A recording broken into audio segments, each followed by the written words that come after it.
өзүбүздүн маалымат жыйыныбызды баштайбыз деп турабыз. Бүгүн биздин пресс борбордо Кыргыз Республикасынын саламаттык сактоо министрлигинин коомдук саламаттыкты сактоо башкарма башчысы Акматова Айнура Бектургановна, эгерде мүмкүнчүлүктөн пайдаланып, биздин массалык маалымат каражаттарынын өкүлдөрү, ошондой эле телекөрүүчүлөр, угармандар бизди онлайн режимде ЛТР телеканалы, Ынтымак телеканалы, Алато 24 каналынан, ошондой эле биринчи радио аркылуу, ЛФМ радиосы аркылуу жана Кыргыз улуттук кабар агенттигинен дагы түз эфирден ободон көрүп уксаңыздар болот, жана социалдык тармактардан болсо YouTube каналы аркылуу, ошондой эле Кыргыз өкмөтүнүн Facebooктагы расмий баракчасынан дагы көрүп угуп өзүңүздөрдүн сурооңуздарды берсеңиздер болот. Уважаемые телезрители, радиослушатели, мы начинаем нашу ежедневную традиционную пресс-конференцию. Сегодня у нас в пресс-центре в гостях начальник управления общественного здравоохранения Министерства здравоохранения Кыргызской Республики Акматова Айнура Бектургановна. И вы еще раз хочу напомнить, что вы нас можете видеть и смотреть, и слушать в прямом эфире онлайн-режиме через ЛТР, телеканалы ЛТР, Алато 24, НТМАК, Биринчи радио, ЛФМ и Кыргызское национальное информационное агентство Кабар. И в социальных сетях это YouTube-канал телекомпании ЛТР и официальная страница в Фейсбуке Кыргыз өкмөтү и социальное правительство. Айнура Бектургановна, сизде сөз. Учурдагы эпидемиологиялык абал Кыргызстанда кандай?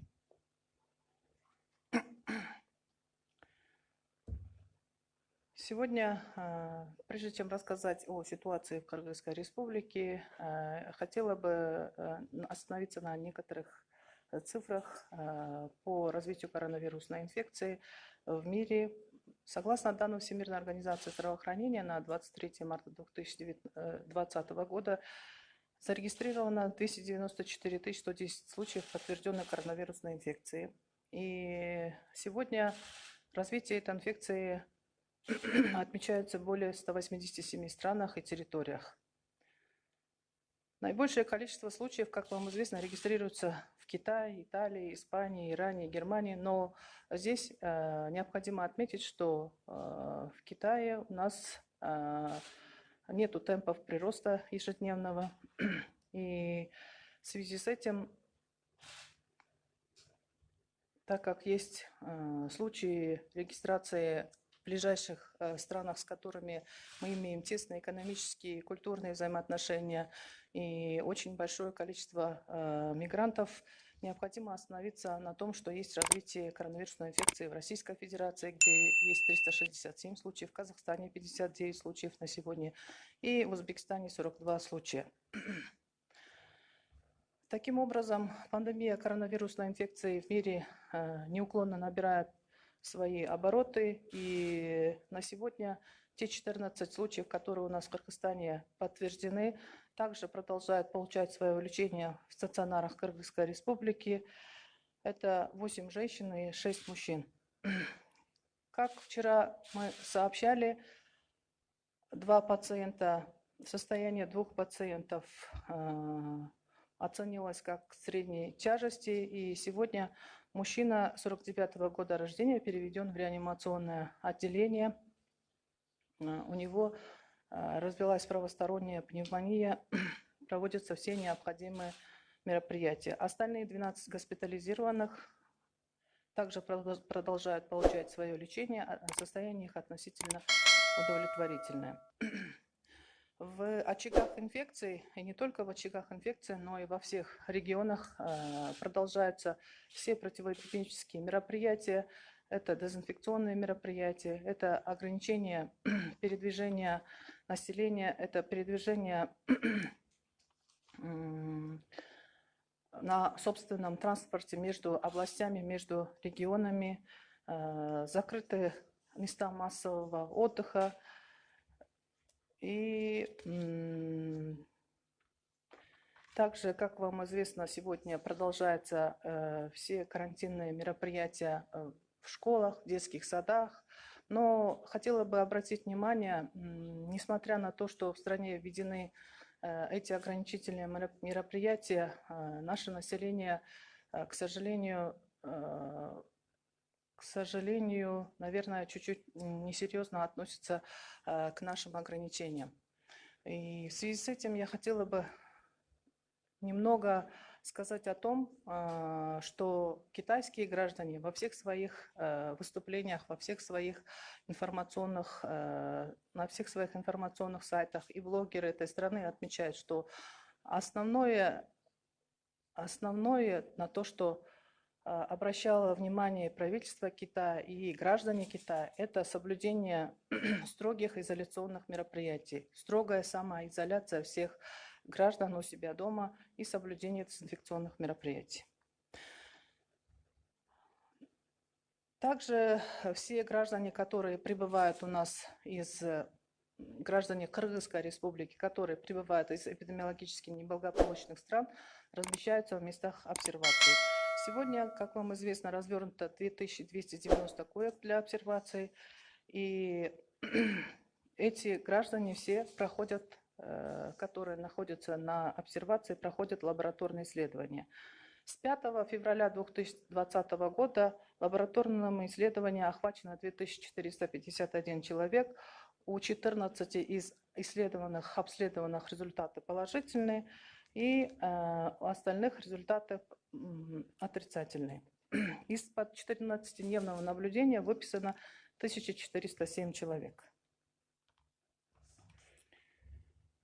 В целях увеличения эффективности и расширения охвата мер по выявлению людей, граждан, прибывших из эпидемиологически неблагополучных стран, и для выявления контактных в нашей стране, Министерством здравоохранения применяются меры по внедрению и дальнейшему применению экспресс-тест-систем. Сегодня получена экспресс-тест-система, сегодня получена тест-система, и с помощью которых время проведения тест-систем сокращается с 5 часов до 15-20 минут. Они сегодня будут апробированы, и в дальнейшем, чтобы нам в дальнейшем позволить сократить время проведения этих лабораторных исследований, ну и, конечно, обсервацию граждан, у нас появится возможность направлять их непосредственно на домашнюю изоляцию, домашний карантин. Вчера Министерством здравоохранения утверждена инструкция по проведению этих экспресс-тест-систем, и эти тест-системы распределены по всем областям нашей страны. Квалифицированные специалисты, необходимое оборудование для проведения этих тест-систем в нашей стране имеется. Ну и, конечно, наибольшее количество из этих тест-систем направлено в Джалабадскую и Орскую области, где уже функционируют лаборатории передвижные, которые в настоящее время определяют ПЦР-методом наличие или отсутствие коронавирусной инфекции.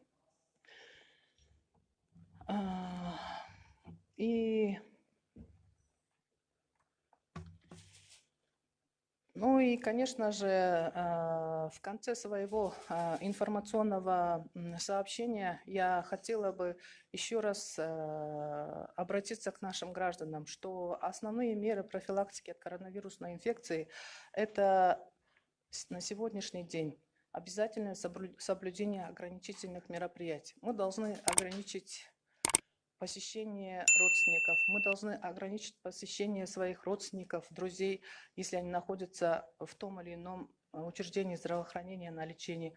Мы должны ограничить посещение нашими детьми игровых клубов. Да, они закрыты, но если есть недобросовестные предприниматели, которые пользуются такой ситуацией, мы должны ограничить именно походы наших детей. По возможности мы должны ограничить, если есть беременные женщины, их посещение своих рабочих мест, так как они относятся к группе риска. И сотрудников, которые старше 65 лет, должны им предоставить трудовые отпуска или же отпуска без сохранения заработной платы или же больничные листы. Ну и мы не должны забывать о том, что в домашних условиях ежедневное проветривание своих комнат, ежедневное проведение уборки в своем доме и на прилегающей территории, обязательное проведение дезинфекционных мероприятий в санитарных узлах, обязательно мытье рук, которым мы должны не только сами мыть руки, но и приучать к этому детей. После посещения магазина, после посещения общественного транспорта, если вам приходится все-таки пользоваться услугами автобуса и троллейбуса, которые передвигаются сегодня в городе. И, конечно же, еще раз хочу сказать, мы наблюдаем, что некоторые наши граждане все-таки здороваются за руки, целуются при встрече. И это элементарные правила, о которых, возможно, сегодня не надо говорить с эфира, но если мы будем соблюдать эти элементарные правила, то мы сможем действительно защитить себя от коронавирусной инфекции. Чоң рахмат. Эгерде мүмкүн болсо мамлекеттик тилде дагы.